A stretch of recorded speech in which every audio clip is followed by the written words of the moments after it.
All right, good morning. It is December 18th, 2018. My name is Katie Schank, and today I'm here with both a cold and Dr. Robin Morris to conduct an interview for the Two-Party Georgia Oral History Project sponsored by the Richard B. Russell Library at the University of Georgia. Dr. Morris is an associate professor of history at Agnes Scott College in Decatur, Georgia.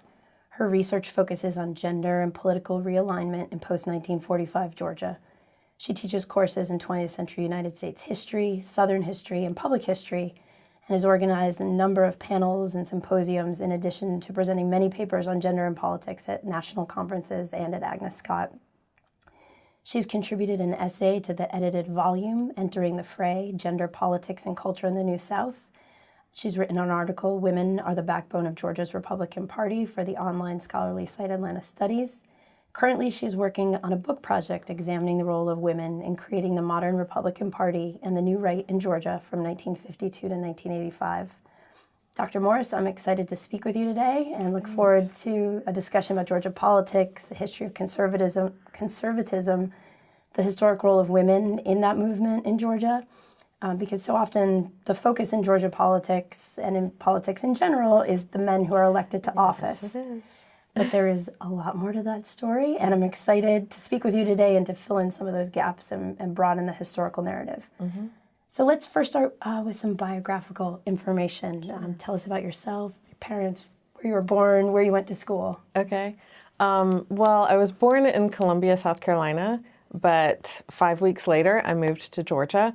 But people tell me that if I'm not born at Northside or Grady, I'm not an Atlanta native, although I did say my first words and take my first steps in Georgia. We'll count it. Thanks. So I grew up in Tucker, Georgia, went to Tucker High School, and then for college I went to Queens College, now a university in Charlotte, North Carolina, and I worked in the Mississippi Delta after college. I did Teach for America in Tunica, Mississippi, teaching 6th grade social studies.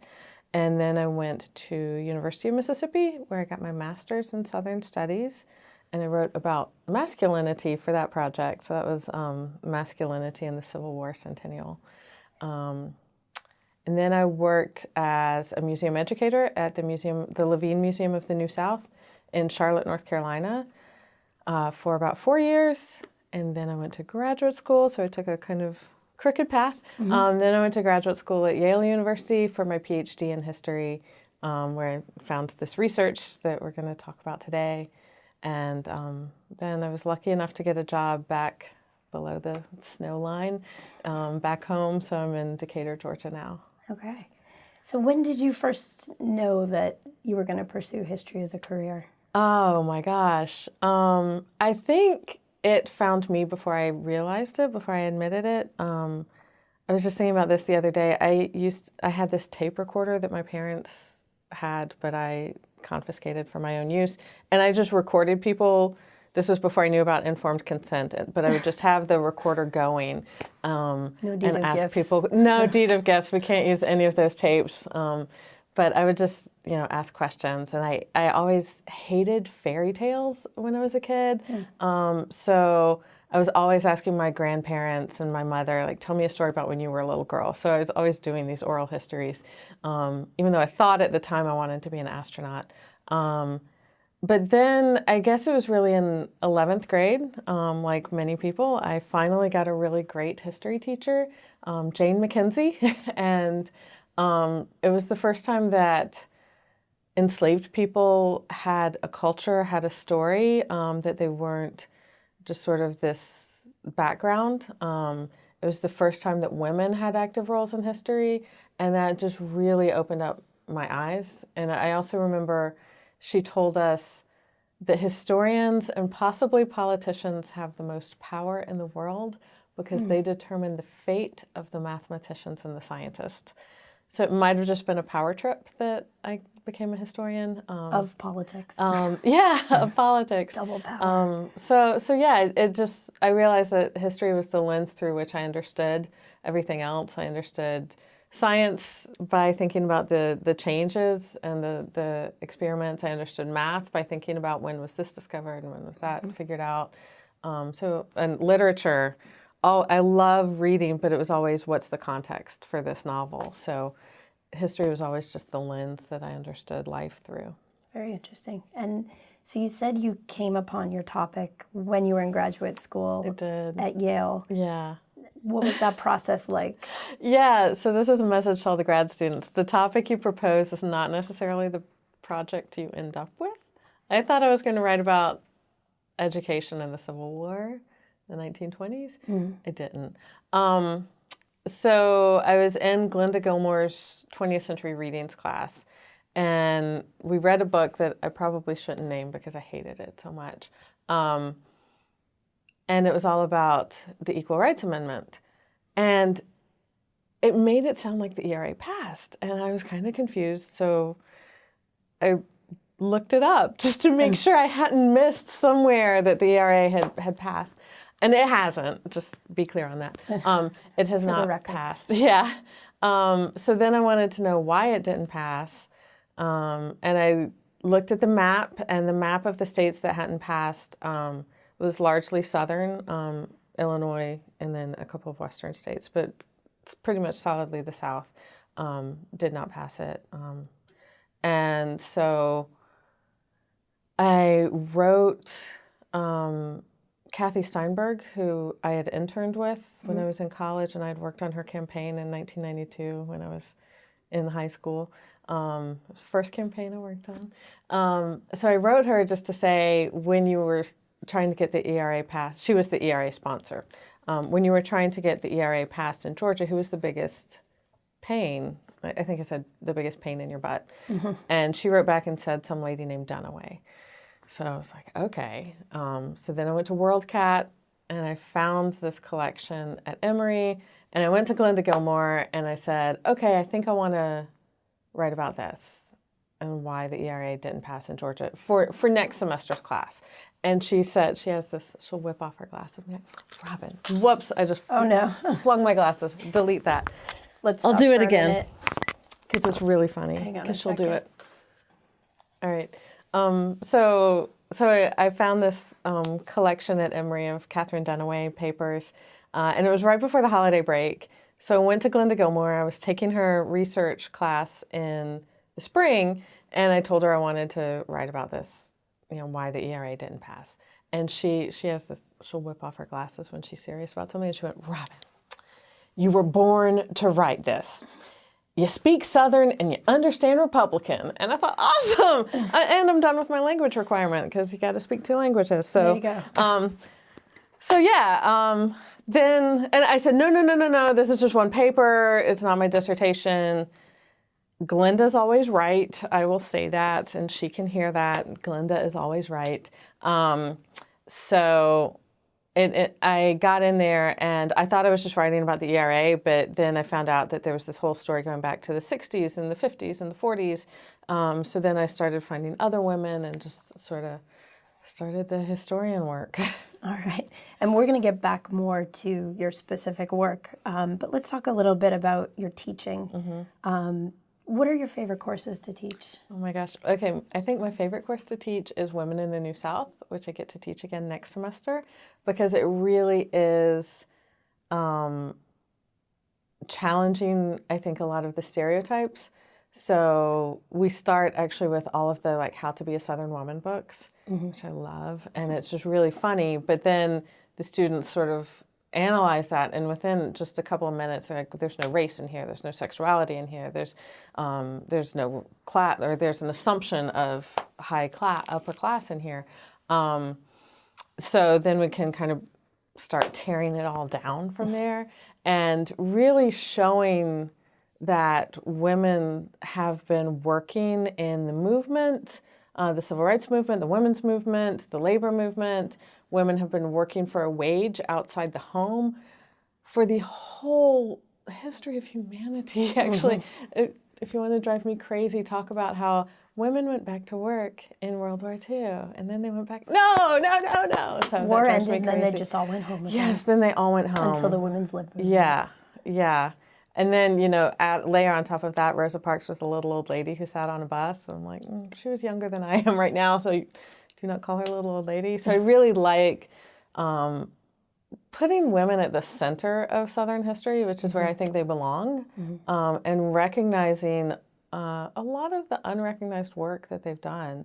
That's probably my favorite class to teach. Gosh, I don't know. I have a good time with all of them. We just did oral history, and that one is a lot of fun too because they are grading their projects right now. And Oh, that must be fun. it's so fun. It's so much fun to hear their voices and hear them finding their voices throughout the semester, and that I really enjoy that process too. So how would your teaching be any different if you weren't at an all-women's small liberal arts college? It would be. It definitely would be. Because for one thing, my students can spot when there's no women in a story right off the bat. And I used to be able to do these tricks in classes at other colleges and then be like, what about the women? But at Agnes Scott, they're like, there's no women in this. Like, why are we reading this? So yeah, they seem to spot more quickly. And also, there's the expectation that everyone in the room has something to bring. So there's not, at many other schools, I think sometimes the women are quieter. The women feel like they don't have as much to share. And men's voices can easily become more dominant. So I think that's one of the most fun parts about teaching at a women's college. One of the things that really struck me when I first got there was every time we talked about a student, almost every time we would say she or her, and I had never heard just women be the neutral, like just that Just the example. students. Yeah, we're working on more inclusive language, but I still think there's real power in that. And our teams, although we're Division III, so not quite, we're not going to play UGA, but they're not the Lady Scotties. Like our teams are the Scotties, and there's not this diminutive that goes along with it or the second class status, but they're always the teams. And then every campus leader is a woman. So I had a student who went to the Baptist Campus Ministries statewide conference, and she said she was the only woman in the room of the president's meetings. And that was really powerful, that every time we send someone to a meeting, to a campus-wide, to a statewide meeting, we're sending a woman. We're making sure there will be a woman in the room. And if not a woman, then a transgender person will be in the room. And that's really powerful, that we're really putting these voices out there. Yeah. When you were saying that, women often in a mixed sex audience tend to buffer themselves, I was even thinking about after you read the book that you didn't like about the ERA, and you weren't, just going to say like, wait a minute. Like there's always that sense like, let me double check that I'm right. Yeah, and it is very absolutely. liberating to just be free to say what you're thinking, and it's safe to do that. So at Agnes Scott, you're involved in not only teaching, but in advising a number of groups. And I came across a story. You're the advisor for Agnes Scott's recently new chapter of the Network of Enlightened Women. Can you talk about that experience? Yeah, I'm not sure what they are now. They changed organizations and they're trying to figure out what they're doing. So I was not the campus advisor this past semester, but I told them I would be again. So Agnes Scott does tend to have more liberal-leaning voices on the campus. And we have an amazing student, Alexis Doss. She's totally going to run for office one day. She's amazing. Who identifies as more conservative and really wanted to start an organization for people to talk about that.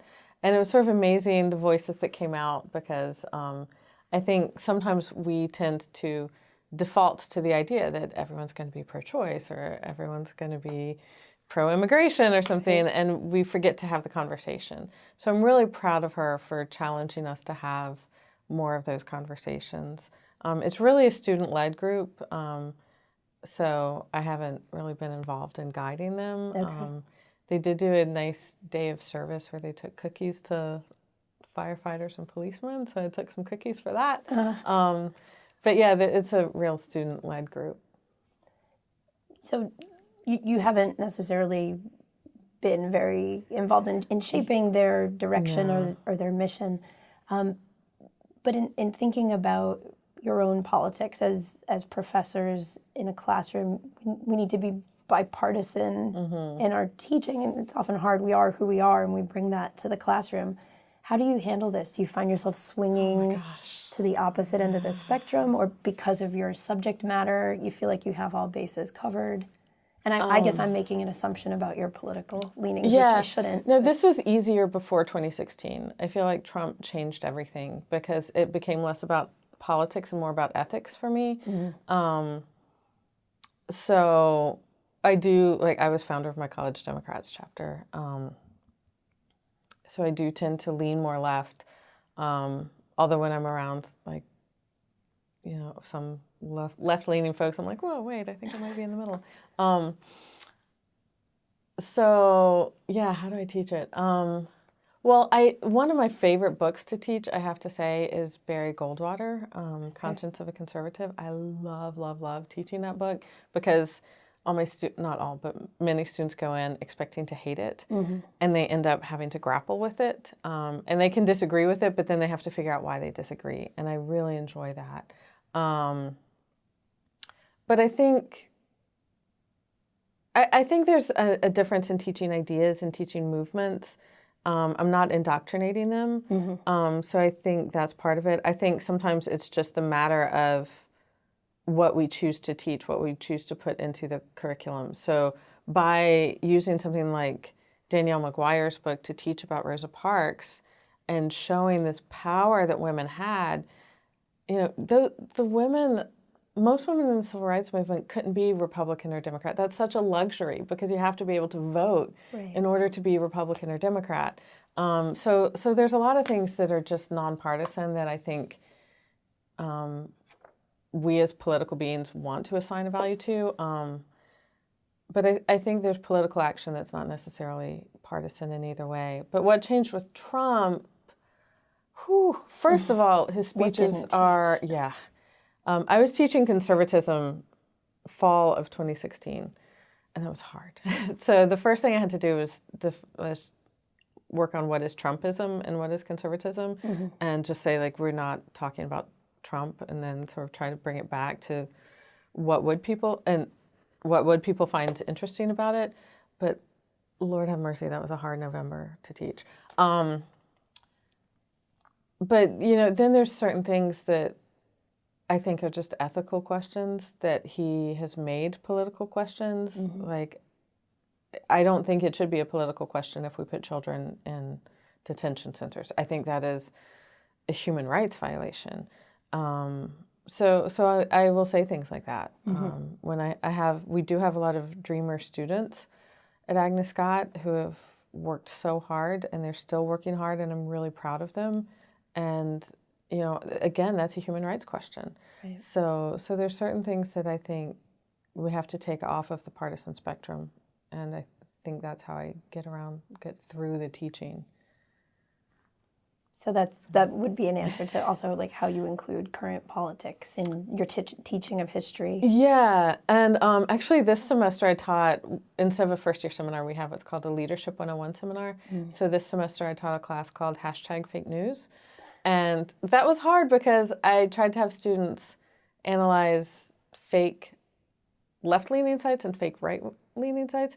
And the fake left-leaning sites were biased, but the fake right-leaning sites were like InfoWars that were just fake. And I was trying to have this balance, but it's really hard when, like, you have InfoWars that's just so far out there, and there's not really a left equivalent. And I think that's another problem we have today of, we think if there's a left voice, there has to be a right voice if there's a right voice. And sometimes you just have to take something for what it is like, it's off the spectrum. So it's hard. And like I said, it's really hard to teach Trump speeches because they're all over the place. So I've used so many other presidents for, you know, how is he imagining America? And it is he, how is he building an argument? And I have tried to have them, and I've actually assigned, like, okay, State of the Union's coming up, watch it tonight, write a reflection. Where's the argument? Like, he's all over the place. You don't know where he's gone. So you can't use it to teach the things I've used presidential speeches for, whether or not I personally agreed, I could always say, like, okay, let's look at how this president is building an argument. Right. And there's just no grammar there. So it's hard. No continuation of thought. There's no thesis statement. I want to go talk to his professors at Penn. What were you doing?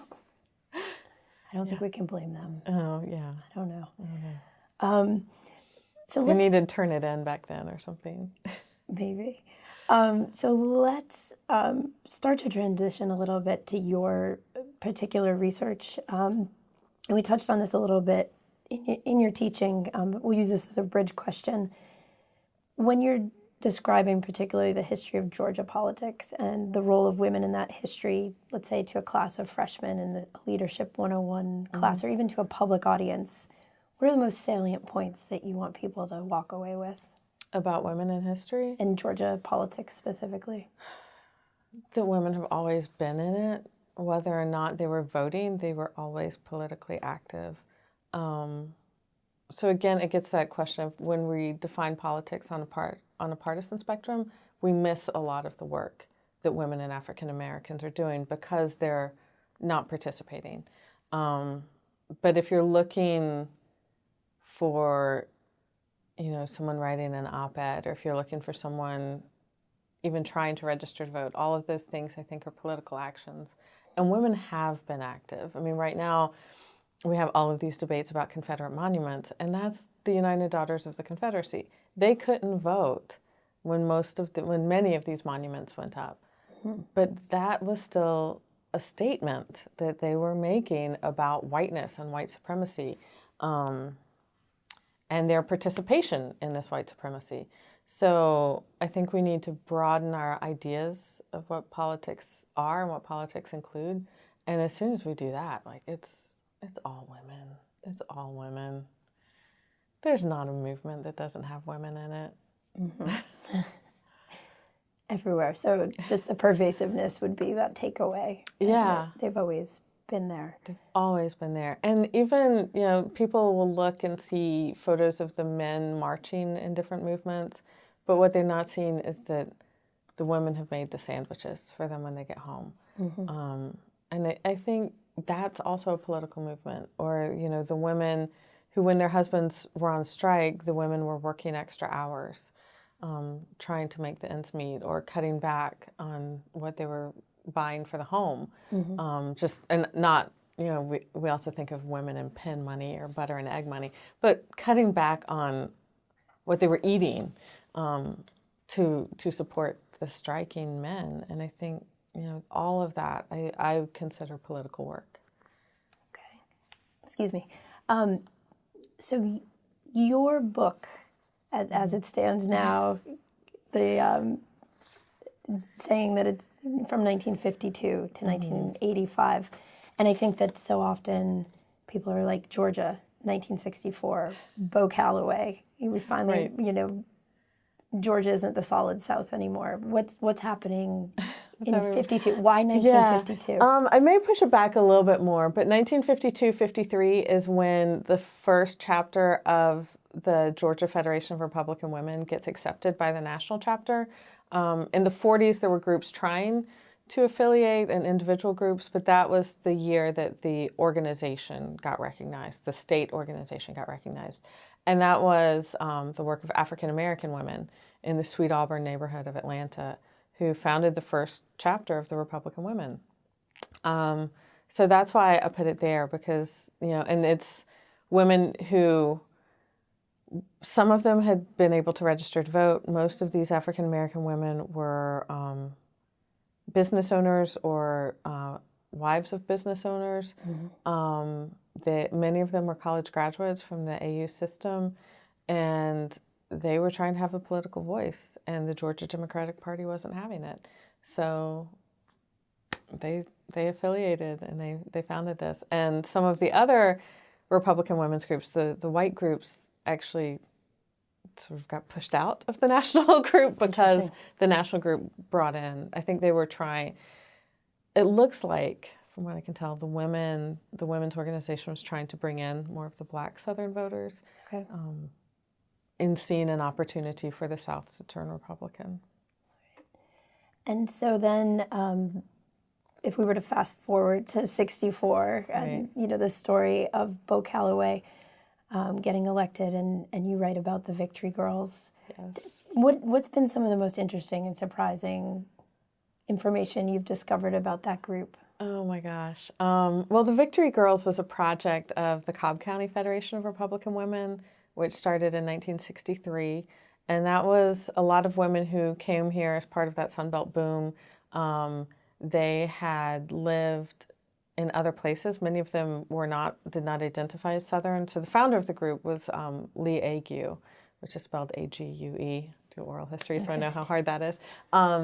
And she had been a member of the Republican Party everywhere she had lived, and then her husband got a job down here, and she sort of sets herself up as this housewife in Cobb County, even though she graduated third in her class from University of Wisconsin Law School, and she had been a lawyer for the federal government, and she had been a lifelong Republican. So she sets herself up and starts talking to other women.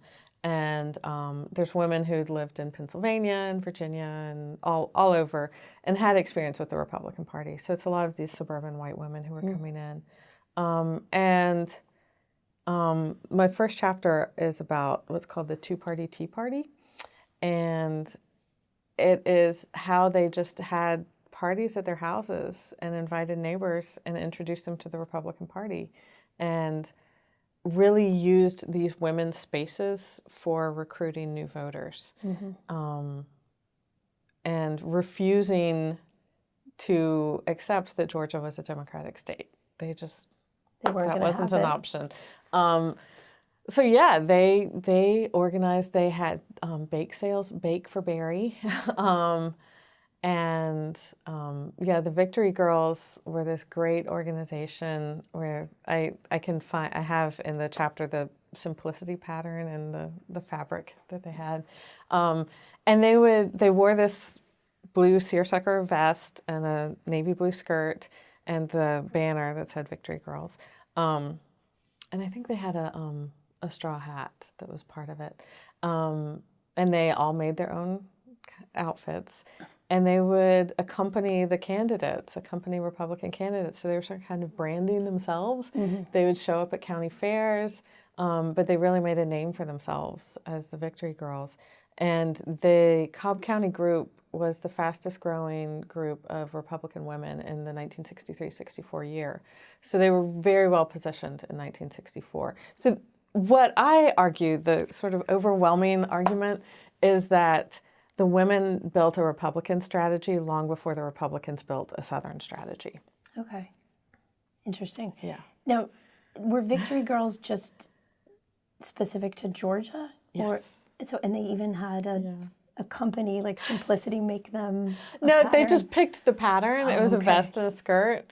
And they picked the pattern, and they worked with the fabric store, and the woman kept the right fabric for it under the counter, so you could just go in and say, I'm a Victory Girl. I need to make my Victory Girl outfit. I don't want to call it a costume, Uniform? a uniform. Yeah. And she would roll out the fabric for you. Yeah. Very interesting. So this brings up another question, Baking for Berry, the Victory Girls tea party for two parties. Yeah. Were they always just churning out these slogans? Because I've come across a number. Lee was amazing at churning out these slogans. She had an acronym for everything, and I cannot remember all of them. But yeah, she was really good at the marketing, at kind of, and she would put politics into women's language, or like the domestic language. So she could reach housewives. So she was always talking about building a party is like building your garden, and you have to plant the seed, but you don't just leave it. You have to keep going back and watering it. You have to keep going back to the new member and helping them along. And then in November you can reap the crops and harvest time. Yeah, she would say there's no, and I think about this going into 2019. There's no off years in politics, only pre-election years.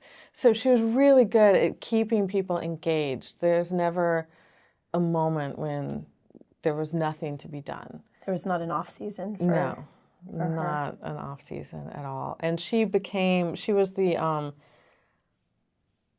I can't remember what they called it, but basically what we would call like a get out the vote coordinator for the state of Georgia for Barry Goldwater. Okay. And she was also, this is a spoiler, you're not going to read my book, but I love this so much because this was the first thing I saw when I opened up her papers, which were not processed. And I should tell you the story about how I met Lee too, because that was crazy. We definitely need to do that. Yeah. So I opened this up and there's just all of these gray statistical things. I'm like, I have no idea what I'm looking at. I don't know what it is. Okay. Oh my God, it's so exciting. Turns out she had these women volunteers going out, some of them making phone calls, and then a lot of them going door to door, just asking people who they were voting for. Mm-hmm. And so she could see which precincts, she got down to the precinct level, which precincts were likely to go for Barry Goldwater. She had them asking, what are the issues that you care about? And it wasn't just phone interview phone polling, because there was still the party line. So she would tell them, like, it's really important for you to go out and talk to people. So they just flooded Georgia, and they were out there getting this rich information. It's amazing. They beat the pollsters. They beat Newt Gingrich, by the way. Yes. Yes. That is interesting. How many of them were there? Oh my gosh. I can't remember the number. She calculated it by the end of how many woman power hours they had donated to the campaign, a savings to the campaign of it was something like $100,000 of work that they contributed in 1964. So whatever that's worth now. It was a few hundred women who were doing this work all over Georgia. And then on election day, she made sure that they had someone in all of the likely precincts, watching to make sure there was nothing that might happen in Georgia, because Georgia doesn't always have the most transparent election process. So there's a great story that I wrote about in the piece for Atlanta Studies, where Clara Curtis, who was one of Lee's friends, was working at her precinct, and the chairman said that he would take the votes home for safekeeping during lunch. And she sat on the ballot box just to make sure. She said, if you're taking these, you're taking me. So yeah, they were also making sure that Republican votes weren't getting thrown out. They were everywhere. They were everywhere and doing this work. And the reason she had the women doing this is because the Republican Party of Georgia didn't have the money to pay for pollsters. So she said, that's fine. You don't need to pay someone. We have women. And she said, women are a naturally chatty, gossipy group. What better way to use them than to have them make phone calls? So she took this sort of negative stereotype and turned it into a political strength. And she was really good at reframing stereotypes of women into political work. I do remember that part from the article, and I thought that was interesting. And I'm wondering, do you think there was other strategy to that too? Was there pushback from Republican men about the work that these women were doing? And so that to frame it in a we're still women kind of way? Oh yeah, I think it was definitely she's not leaving the home, she's just still in her place. Yeah, she's just being a woman. And framing it in a way that I don't know if I didn't see any pushback, but I think it was anticipating pushback of women getting out of their place or not taking care of the children. And then as they go on, she starts using children and using motherhood as a real strength. So motherhood, another argument I'm making is that women laid the foundation to change Southern conservatism from being race-based to gender language, a gendered language. So Lee Atwater has that famous quote that you don't have to say inward anymore, but you can use other issues. And he says things like, he uses more economic examples. But I say the women figured it out first, that you don't have to use race that you can say motherhood, you can say family, and that's still code for whiteness, because in the South, race and gender are always related. Sure. And that's one of the things we cover in Women in the New South, that you can't, when you're dealing with a white supremacy and patriarchy, you can't like mess up white supremacy without also upending patriarchy. So I think the women are kind of using race to raise women. So are they using this strategy, or would you argue they're using this strategy at the same time that scholars like Cruz or Lassiter are arguing that there's an economic argument? Yeah. I think the women are making the economic argument. Okay. It's all women. Yes, because then I have a great picture of Lee like cradling a cabbage. I love that picture. Talking about the power of the budget at home. So if you want to talk about the economy, who better than a housewife to know how the economy is affecting voters? So yeah, they're very good. She has this amazing campaign when a bacon company starts adding an extra slice of bacon to their thing. She's like, they would do better to support Republican candidates. And it takes off. And she gets so much recognition for writing about this slice of bacon. She gets, news all over Georgia for this, because she's framing the national economy in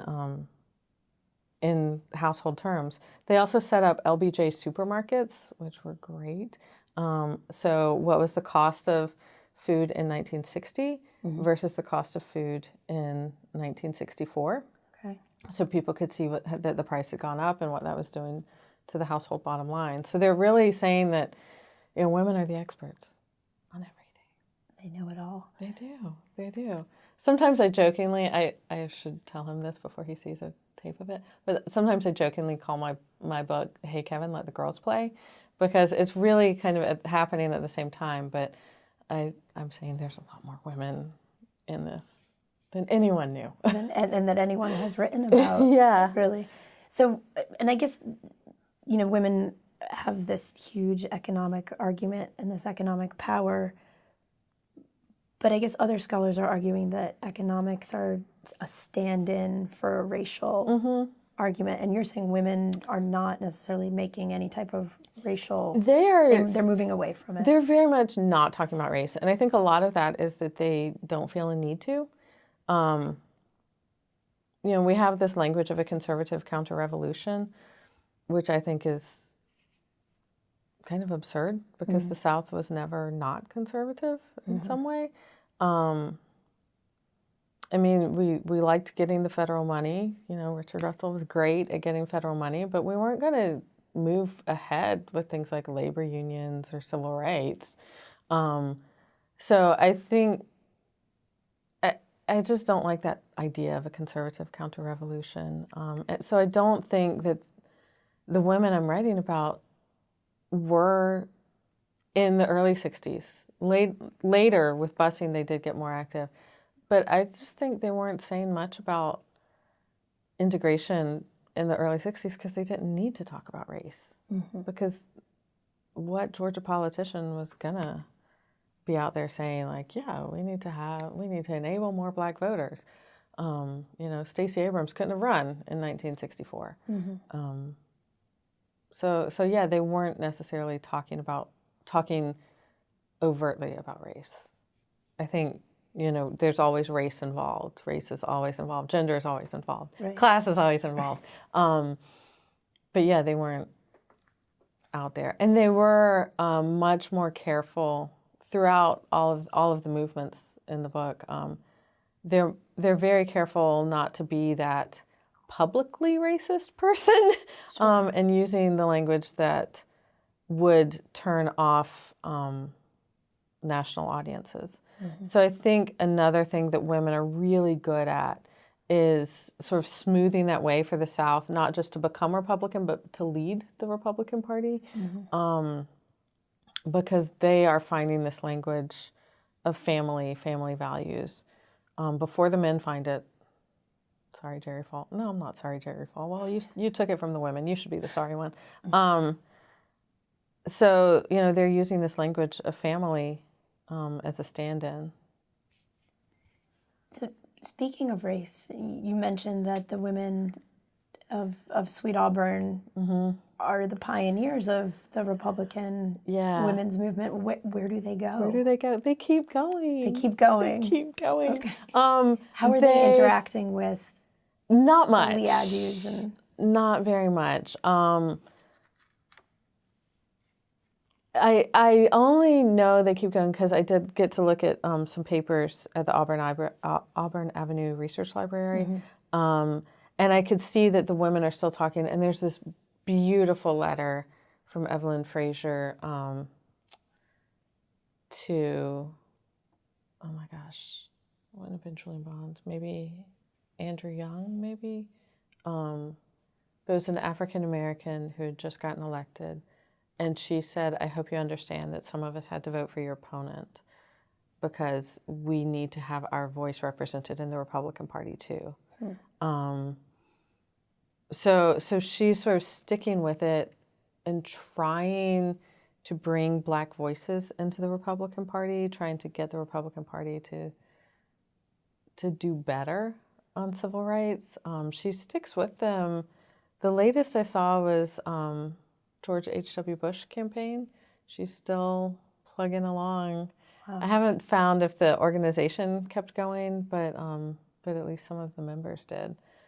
And they would sponsor floats at the Salute to America parade every July, and have their, Metropolitan Republican Women's Club going down the street, and really highlighting especially the civil rights achievements of the Republican Party.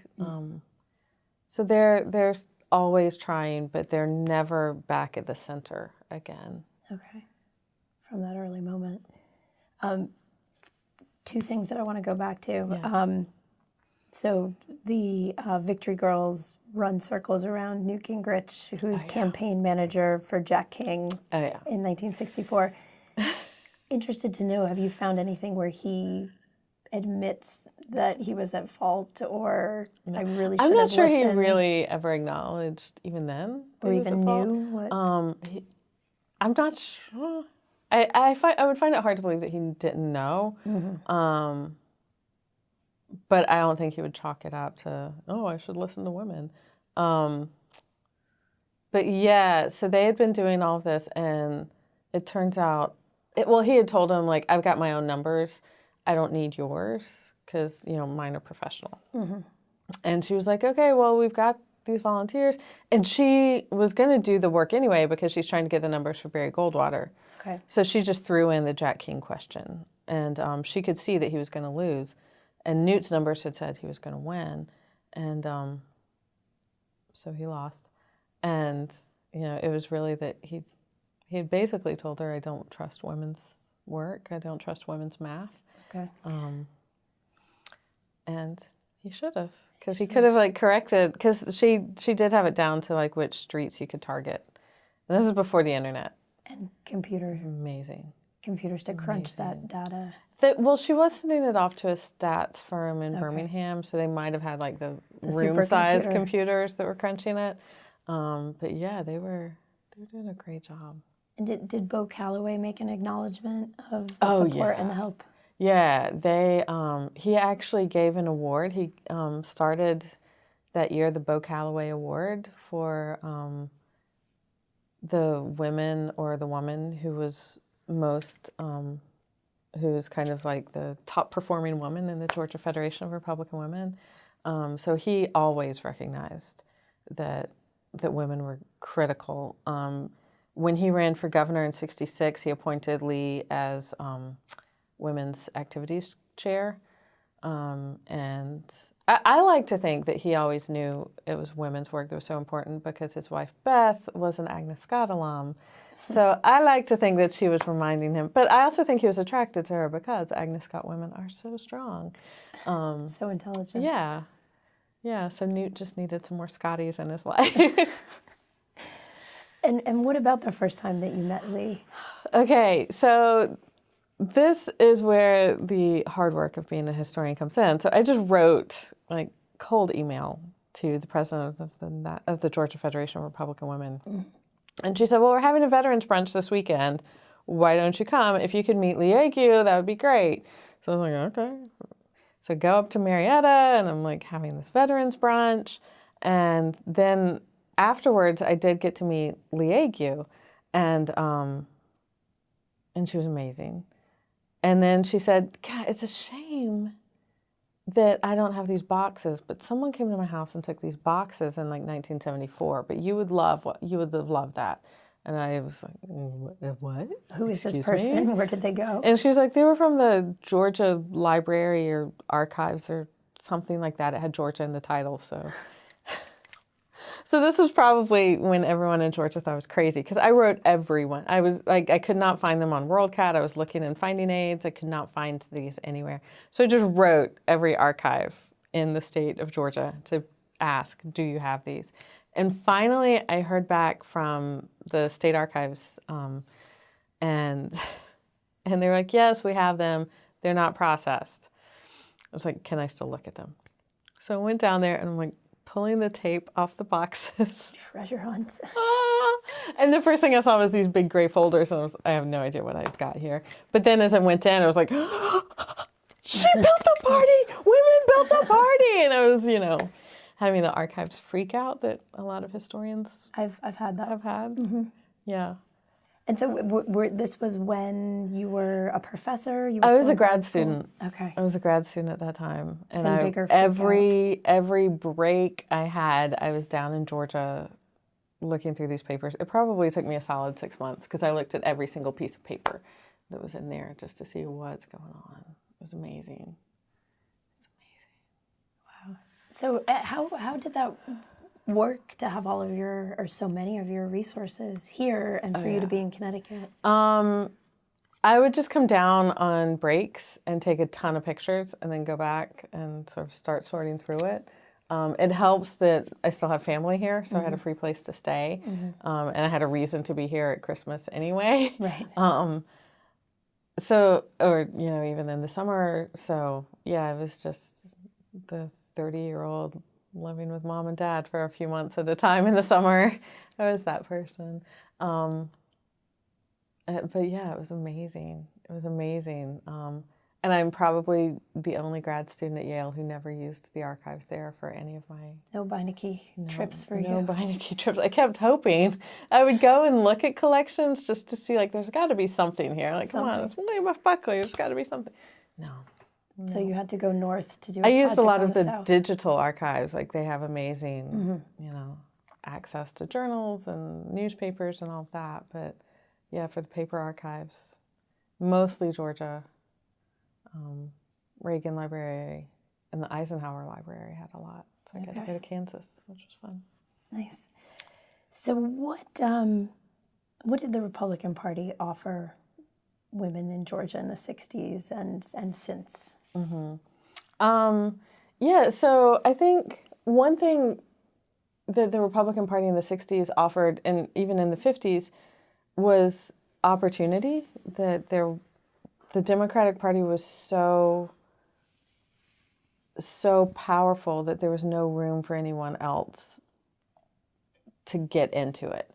So the Republican Party was still open. It was still kind of there for the taking, and there for the shaping. And, women could get involved in that and pay attention to it.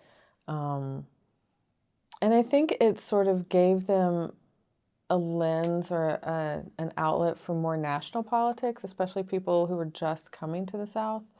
So for African Americans, the Republican Party gave them, any hope of voting, any access to federal jobs. And that's largely what they were using this for, trying to get people nominated to be postmaster. And that's what Black women were using this for in the 50s. But 50s and 60s, yeah, it's really giving women this space to organize that Talmadge wasn't really allowing at all. For women to have. So what does the Republican Party offer women today? Because we see in recent past, in the very recent election, white women are continually voting for Republican candidates. Yeah, and this is kind of what I'm working on the last chapter. So I'm still evolving my stance on all of this and trying to make sense of the numbers. But yeah, 70% of white women voted for Brian Kemp. And 70%, I think, in Georgia voted for Donald Trump. So what's going on there? And I read these editorials that are saying women just vote the way their husband tells them to. And those enrage me so much because it's assuming that Republican women don't have their own minds. And I think they do. And I think that's the first thing that anyone who questions these numbers needs to accept, that women are voting their own minds. And one of the things I'm showing in this book is when women opposed the Equal Rights Amendment, they chose to do that and then often met with their pastors to convince their pastor. They were the ones who were bringing the husbands. They were the ones who were bringing the men into it. It was not the other way around.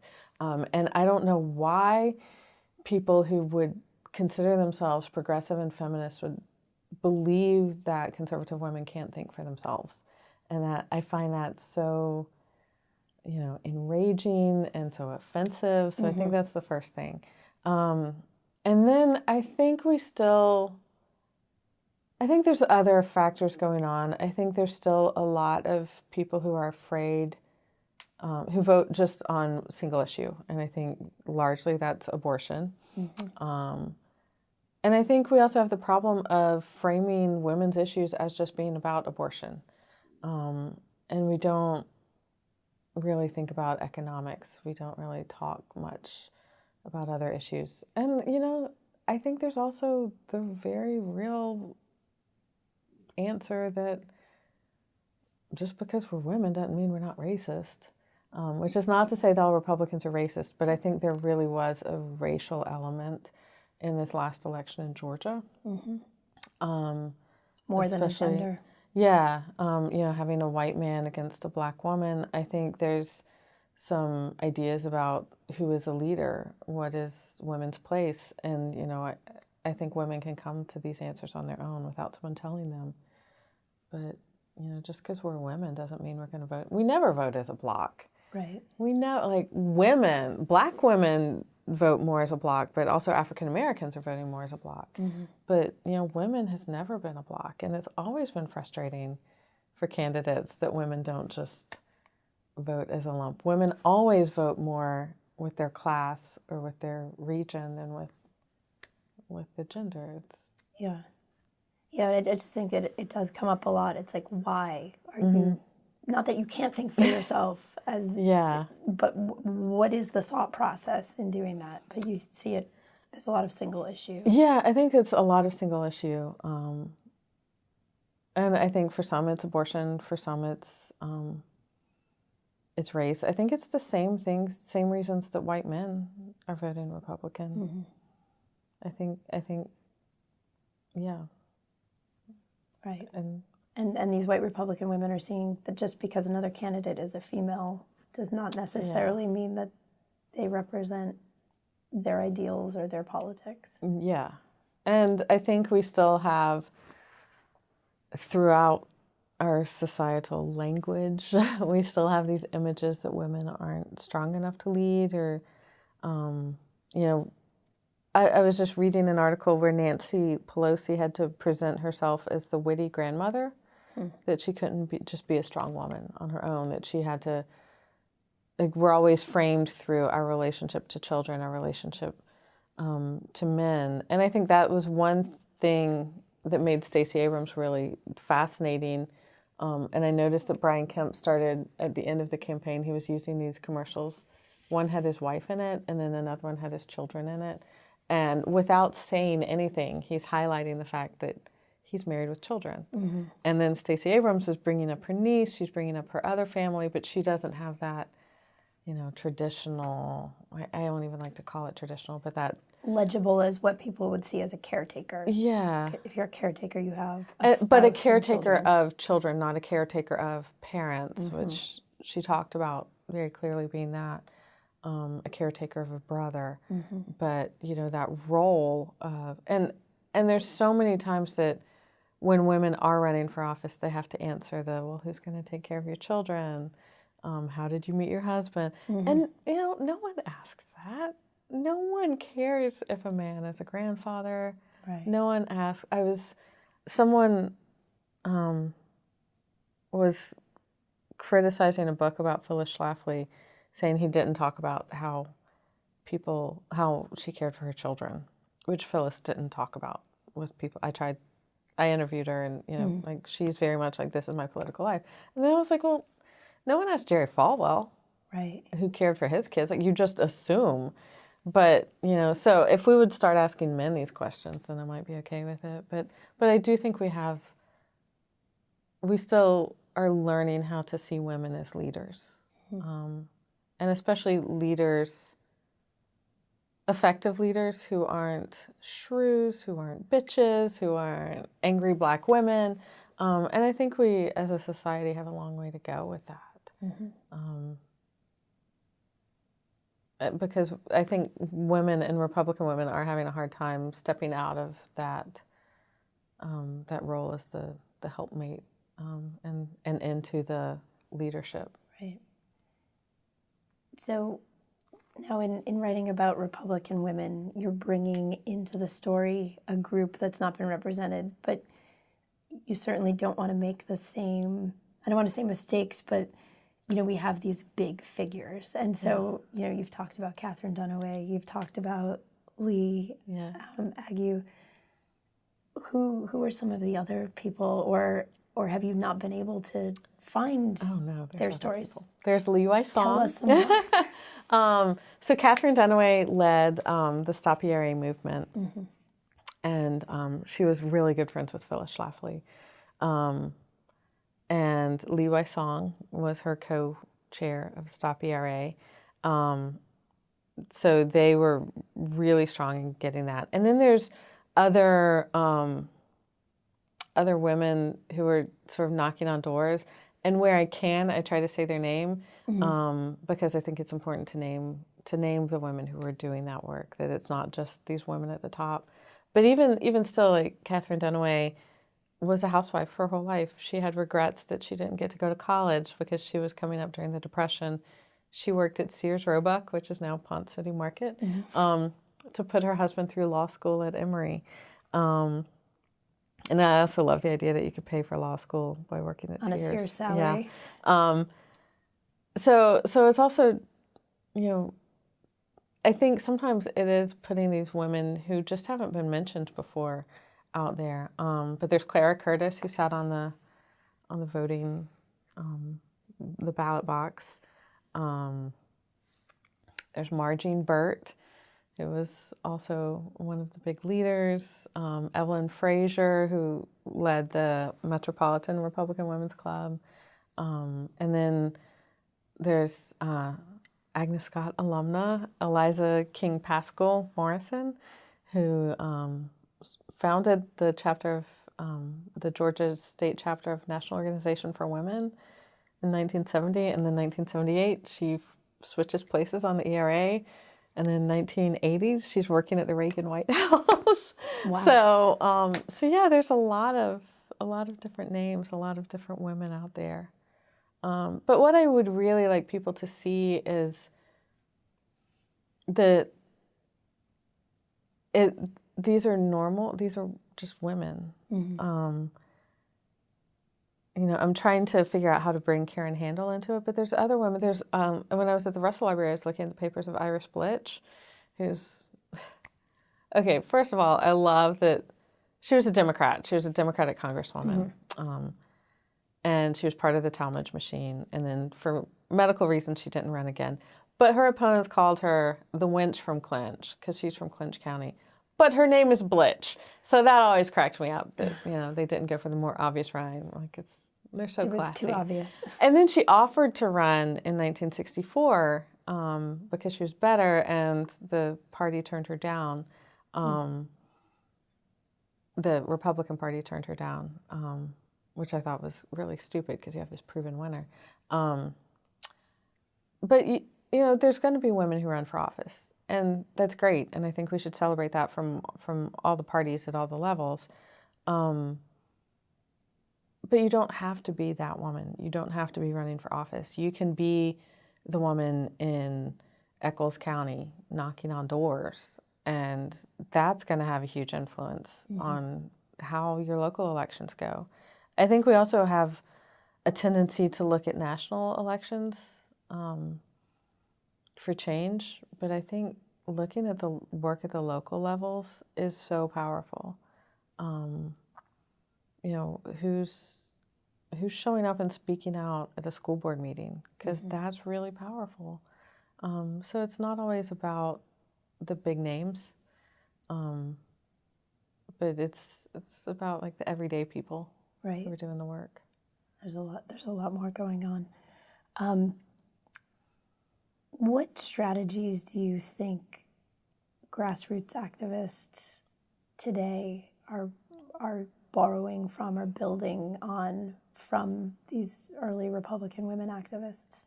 I think it's the same thing that works in every election, just the one-on-one, the human interaction.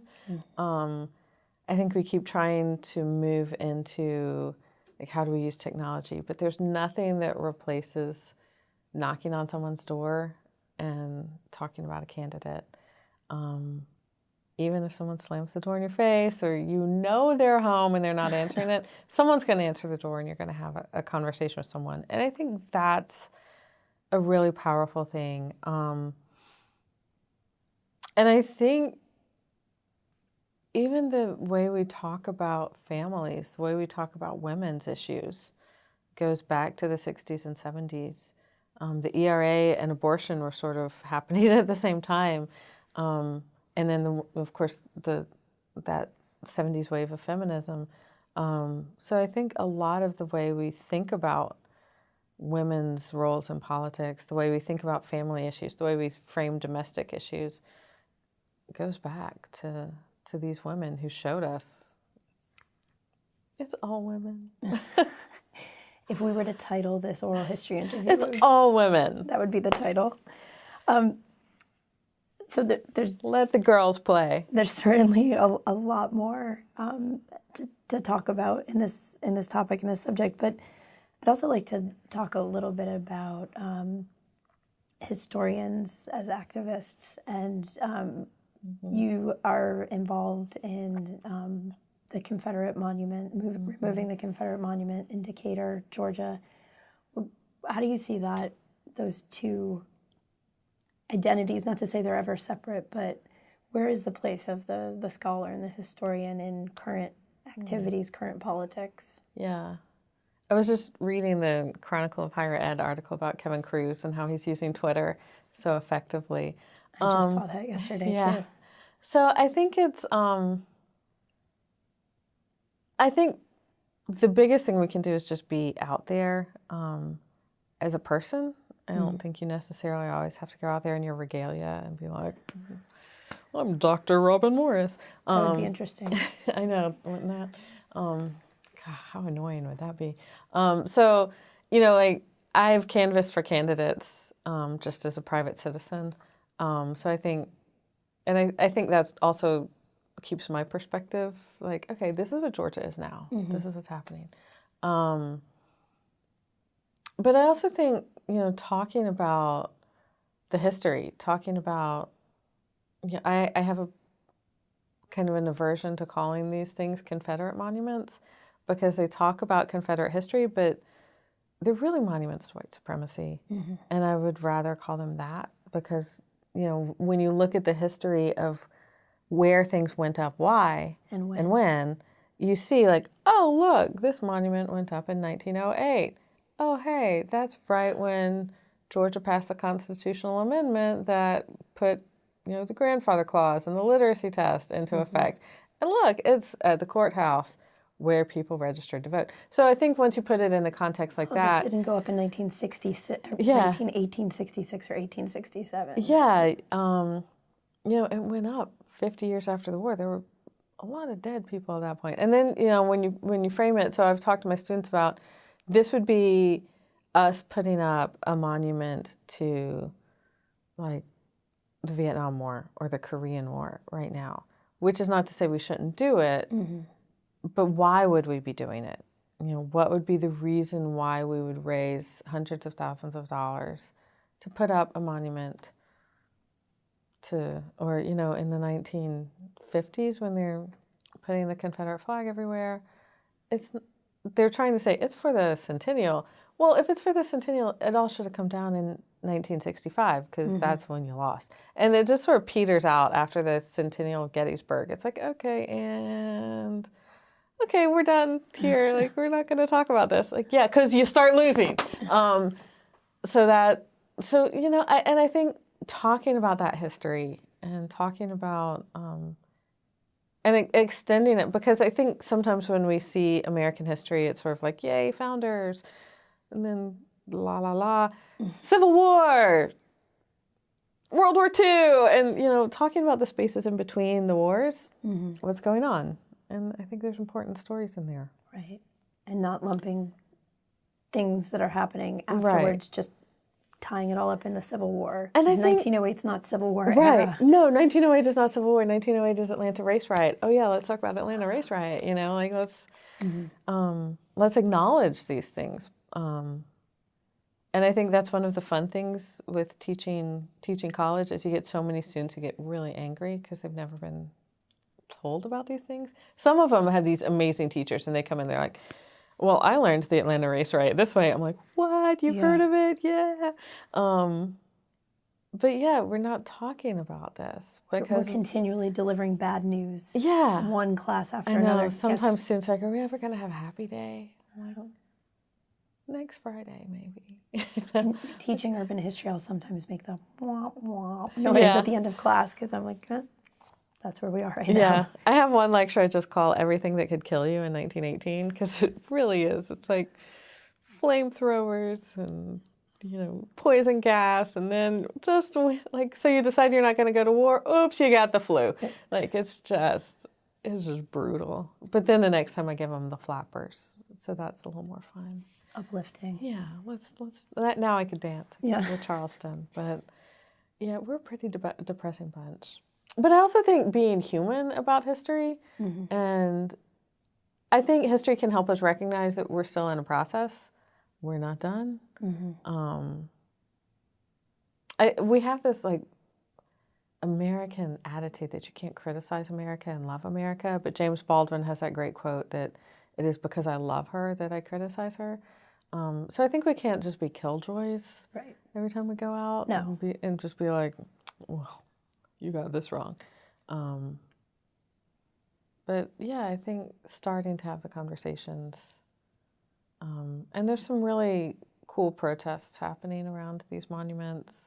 There's a group in North Carolina that will stand at the monuments and give out free history lessons, which I think is a fun, engaging way to bring it about. So someone put a label on the monument here in Athens, and it said second place. So nice. Some tongue-in-cheek things, but it is interesting because in Decatur, and you said, you know, I'm not doing this necessarily as a historian. You don't have to be a historian to do this, but the whole panel that spoke, you have Joe Crispino, you have Maurice Hobson, a recent PhD, Sarah Patenhod. Yeah. So it really was not privileging historians, but really saying there's something to be said here. Yeah, and I think it's because we talk about these monuments like they are telling history. They're doing the work of history. And first off, they're not. Secondly, there's lots of other ways to get history. You know, people are talking like they're actually learning from these monuments.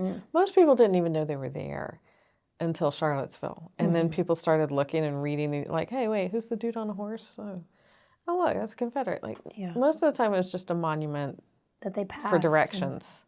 Like, then you'll see a dude on a horse and you turn right. Like, that's how most of us interacted with Confederate monuments. So yeah, you know, and I also teach a public history course, and I've worked in a museum.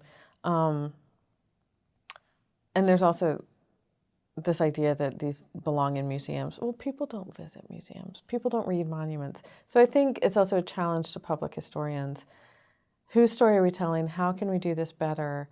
You know, if any of these monuments were actually teaching about the Civil War, that might be one thing, but they're not talking about slavery. They're not talking about the causes of the war. there's a few that I think are fine that are just like a battle happened here. Mm-hmm. Okay, whatever. But the ones that are glorifying, I think, are where the problem comes in, because they're not teaching, and they are there to glorify a society that was dedicated, and they're there to glorify a society that was dedicated to upholding white masculinity, Mm-hmm. and they are in many ways glorifying an imagined society that, it's, I think Gone with the Wind is like damaged historical thinking in this country, as cinematically beautiful as it is. Like, people always imagine that they would have been the wealthy person. It's like, no, you probably would have been poor. You probably would have died of disease. Like, it's just... You would not have been Scarlett O'Hara or Rhett Butler. No, you would have been kept out. Like, if you're white, you would have been like the Wilkersons or Belle Watling or one of the characters that's not even important enough to mention. Or if you were black, you definitely weren't going to be Mammy, because like, as soon as you get free, like, you're out of there. But yeah, you weren't going to be these people. But I think maybe it's the defeated people need something to cling to. I don't know. But God, are we still defeated? Good Lord. I don't know. It's been long enough. It's been long enough. Maybe try to move a little more upbeat. You mentioned Kevin Kruse, who is like the king of academic Twitter, but you have a Twitter account. How do you use that as a historian, as a public historian, as an activist? It's an interesting... How do I use it? It's an interesting tool. Yeah, it can is. Be. I got on it actually after bin Laden was assassinated. That was when, and I asked my students, how did you find out about this? And they said Twitter. I was like, oh, you can't get your news from Twitter. And I got on there, I'm like, yeah, you totally can get your news from Twitter. You just have to follow the right people. So then I was sort of using it to communicate with my students. And now, like, the president's on it, so it's not cool. So my students aren't on it. But initially I was sort of like giving shout out to my students. And so I would say now it's kind of a mix of like dog Twitter, because I have an adorable dog who's named for Barry Goldwater's mother, by the way. And what is your dog's Jojo. name? Jojo. She picked it. So his mom was Henrietta Josephine. And my dog rejected all the other names and chose that one. So you have a conservative dog. I do. She's actually kind of middle of the road. That's where she likes to walk. But she's a yellow dog, so I don't know. So yeah, sometimes if there's something going on in the news, I'll sort of step in and try to give some historical background to it, or sometimes I'm just sort of directing, like, hey, you should read this book. Right. Or, sometimes I find myself becoming that, like, don't hate on Georgia, don't hate on Mississippi. When's the last time a black woman came that close to being your state's governor? Right. When's the last time your state elected a black man to the Senate? Like, I kind of become that voice to say, like, we're doing the work. Like, we're here and we're doing the work. And I get tired of being written off as like, oh, you can't change that. It's all because I've seen the women who changed the South from Democrat to Republican. And I think we can, they had this dream of a two-party South, and we went too far. And I think we can have a two-party South again. And so a lot of what I've been doing lately is really standing up for that idea that nobody good lives in the South. Because I still... Against that idea. Yeah. Do you feel like part of your dissertation work, now your book, your teaching, is pushing back against that? Yeah, because... I mean, like I said, it's a story that political change is possible, even when it looks impossible. And from an unlikely or seemingly unlikely it's not source. coming from anyone who's in charge right now at all. And it comes from everyday work. It's not going to come from a big infusion of money, although that would not be bad. No. But it's not going to come from outside. It comes from the people who are living here, the people who are baking brownies here, the people who are, wearing funny costumes and registering voters. It comes from just that investment of woman power, like Lee would have said. And it's like, could you imagine being in Georgia, like in Talmadge era Georgia, and trying to start a Republican Party? It's gutsy. Talk about a fool's errand. Yeah. So, women have done this before. Political change is always possible, even when it's frustrating. So. Well, you know what? I think that might be a really good note to end on. Okay. Thank you so much. This was fun. This has been a lot of fun. I think it's been informative, and I think it's going to be really valuable to researchers in the future. Great. So thank you. All right. Thank you.